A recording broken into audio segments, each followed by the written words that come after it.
Assalamualaikum warahmatullahi wabarakatuh. Perkenalkan, saya Siti Nurqobi Lutfiah, kelas 9B. Saya akan menyampaikan materi SKI bab 3 tentang perkembangan pesantren dan perannya dalam dakwah Islam di Indonesia.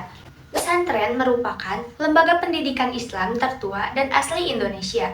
Telah ada jauh sebelum Indonesia ada, pesantren adalah sebuah lembaga pendidikan Islam yang murid-muridnya atau santri-santrinya tinggal bersama dan belajar di bawah bimbingan guru yang lebih dikenal dengan sebutan kiai, dan mempunyai asrama untuk tempat menginap dan membina kehidupannya serta masjid sebagai pusat kegiatannya.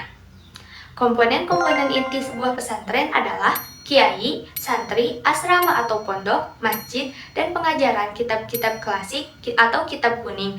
Dalam pendidikan agama, pesantren berfungsi sebagai pemberi jalan atau cara yang sebaik mungkin dalam mentransfer ilmu agama, terutama menyangkut nilai-nilai yang terdapat dalam Islam. Secara mendasar, peranan pondok pesantren antara lain sebagai berikut.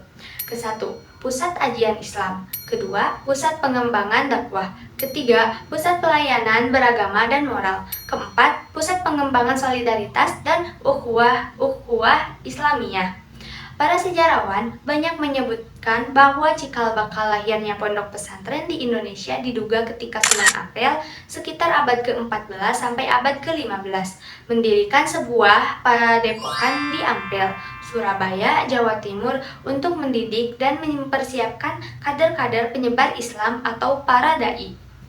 Pesantren memiliki peranan yang sangat penting dalam dakwah Islam di Indonesia karena pesantren sebagai pusat pendidikan ilmu-ilmu agama Islam, tafakuh fiddin, tempat pendidikan dan pengkaderan para ulama dan dai ulama, santri dan pesantren anti penjajah, dan terlibat secara nyata dalam perjuangan bangsa merebut, mempertahankan, dan mengisi kemerdekaan.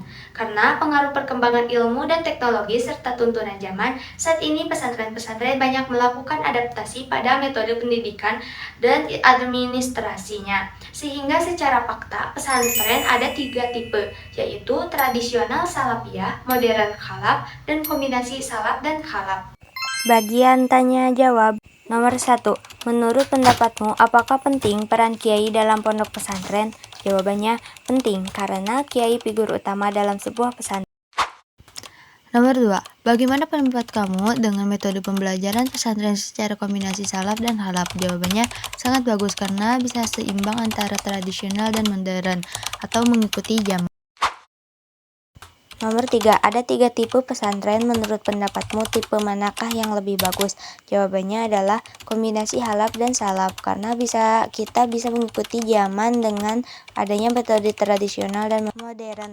Kesimpulan,